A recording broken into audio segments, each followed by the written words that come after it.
хоёрхан зүйл тодруулах юм. Нэгдүгээртийн нөгөө манай үргэлжлэн мянган орон дээр хүүхдийн үдийн хоолны асуудлаар ажлын хэсэг байгуулагдаад иргэдээс бас удаадараа өргөдөл ирээд бид нар мэдээллийг бас сонсоод ингэ явж байгаа. За мөн холбогдох боловсролын яамгийн холбогдох яамдуудаас мэдээллүүдийг авсан байгаа. Тэгэхээр энэ бас хууль нь батлагдсан. Бид нар хэрэгжих хугацаагаа хойшлуулсан л яваад байгаа.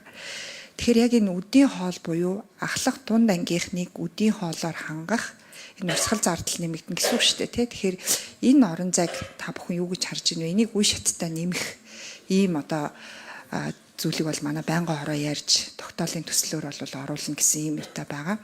Нэгдүгээр тийм асуудал. За хоёрдугаарт гэвэл юу байна? Яг энэ одоогийн төсвийн төсөөллөөр шинэ хөрөнгө оруулагчийн анхаарлыг татахуйц ямар орлого, ямар зүйл, ямар анхаарал татахуйц юм орлогын хэсэг гэж та нар юуг ингэж санал болгож байгаа вэ? Жишээ нь хөрөнгө оруулагчид энийг үзчихвэл юуг хараасаа гэж та нар бодож байгаа вэ? За энэ хоёр тэргүүн шадар сайд хариулъя. Хөрөнгө оруулагчийг татах. За нэг үлдэхэд хөрөнгө оруулалт орчингоо бид туйлын муутгацсан. Тэгэхээр хөрөнгө оруулалт нэмжээж, эдийн засгт эрхчлөөг нэмжээж, өмчийн халдшгүй дархан байдал, бизнесийн нэр хүндийг бид нар хамгаалж яж хөрөнгө оруулалтыг татнаа. За засгийн газар хөрөнгө оруулалтыг татах бодлогын хүрээнд нэгдүгээр эрчим хүчний салбарыг тавьж байгаа.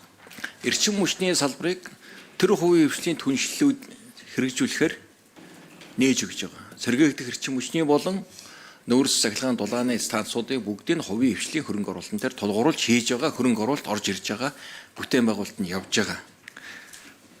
Энэ бол одоо гол чиглэл. Нөгөө талаар бусад дэд бүтцийн хөрөнгө оруулалтуудыг тэр хувийн хвшин түншлэлээр нээж байгаа. Жишээлбэл Улаанбаатар замууд чиглэлийн олон улсны зам, Дархан Алтан булаг чиглэлийн зам, хил холболтын одоо дэд бүтц төмөр зам, авто замуудыг дандаа тэр хувийн хвшлийн түншлэлээр хэрэгжүүлнэ.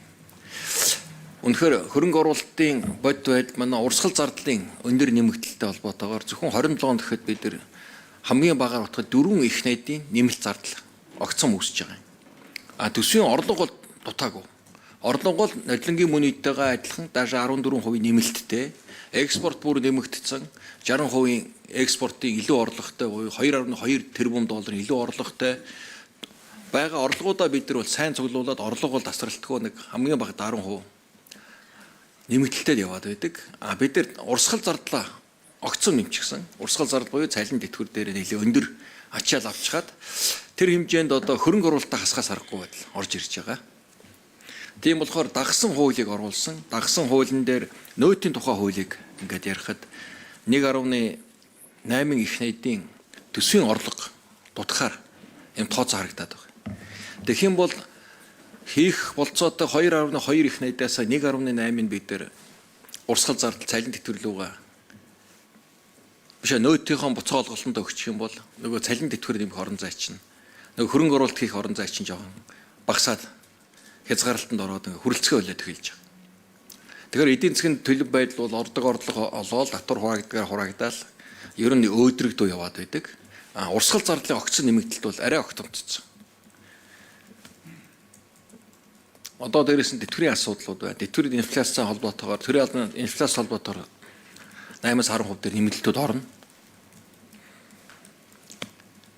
Тэгэхээр төсвийн одоо потенциал бол орлого урсгал зардлаа одоо гүйцэхгүй болж эхэлж байна. Хөрөнгө оруулалт хийх чадвараа алдаж эхэлж байна л гэсэн үг.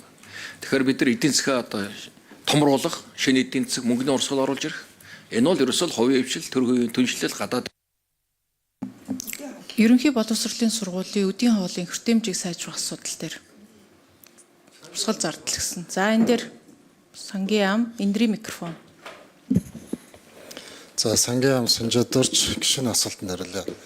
За ер нь ерөнхий боловсролын сургуулийн хоол хүртээмжийг нэмэгдүүлэх асуудлыг сангийн амны хувьд бол байнга дэмжиж байгаа.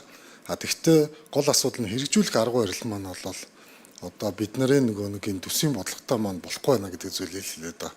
За ер нь бол бидний одоо гол засаг дээр ярьж байгаа асуудал бол юу гэхээр public service гэх юм уу, civil service гэх юм уу энэ хуулийг оруулж ирье. Гэхдээ энэ нь бол тухайн дорж тулмаа гэсэн төрд ажиллаж байгаа иргэний хувьд биш. Харин доржуулмаа гэсэн Монгол улсын иргэний авч байгаа төрөөс авч байгаа үйлчилгээний тухай хууль байх ёстой гэдэг ийм зүйлийг л ярьж байгаа. За энэ дагуугаар одоо энэ дагуугаа гэх юм бол өөрөөр хэл энгийнээр хэлэх юм бол боловсролын ам бол өөрөө хоол үйлдвэрлэлийн хилцтэй байгаад хоол үйлдвэрлэлийн тогооч бэлтгэгчээ бэлдээд тэдгээр хүмүүс нь төрийн албаагч байгаад 5 жилийн тэтгэмж аваад тангараа өргөд ингэ ажиллах заавал шаардлагагүй. Энийг хувийн хвшил хийх боломжтой л гэж бид хараад байгаа. Нөгөө талдаа болохоор төр ганцаараа энэ дээр бол оролцож явахаас илүү эцэг их нь бол өөрөө энэ төрийн үйлчлэгийг авч байгаа хүний хувьд заавал хавсарч орж ирэх хэрэгтэй гэдэг зүйлийг бид яриад байгаа. Өөрөөр хэлбэл төрөөс бол хоол үйлдвэрлэлтэй холбоотойгоор бол бид нар одоо хоолны материалын зардал болон цалингийн болон энэ өртгийг нь бол эдийн засагт бол одоо зах зээл дээр бол сонирхол татварцаар тогтоожгүй. Эцэг их нь 1000 төгрөгт бодтогч гэсэн оруулаад хамтдаа ингэж орж ирээч. Тэгсэн тохиолдолд Монгол улсын иргэн төрөөс авж байгаа үйлчлэгийг хянах боломжтой болно, эндээ оролцох боломжтой болно гэдэг ийм агуулга бид нар яриад байгаа. Тэгтэл нөгөө эсрэгээр төрийн албаагчдын орон тоогоо л нэмэл одоо бид нар цаашдаа нөгөө дунд ангигаа оруулахын тулд тэдэн тоогооч хэрэгтэй, тэдэн бэлтгэгч хэрэгтэй гэд тэгээд бүх одоо хөрөнгө оруулалтууд маань сургуулиуд маань ингээд өөрөө бол ингээ галзуухтай байгаа тэгэхээр энэ маань болохгүй наа л гэдэг. Японд хүртэл бол зөвхөн ангидаа хоол идэл явдаг. Бусдаар бол хоолыг бол бүх ангид л ер нь явандаа өгөхстэй гэдэг дээр бол бид төсвийн боломж байх юм бол. Баасан жаргал гишүүн тодруулъя. Дэмжиж чад баярлалаа. Тэгэхээр энэ бодлогоо засгийн газар энэ хувилбаруудаа гаргаж ирээд намрын төсвүүдээр үе шаттайгаар нэг одоо бөөнөрөө биш шүү дээ. Яг тодорхой үе шаттайгаар тодорхой төлөвлөлттэйгээр энийг заавал намрын төсвүүдээр оруулж ирэх хэрэгцээ шаардлага байна.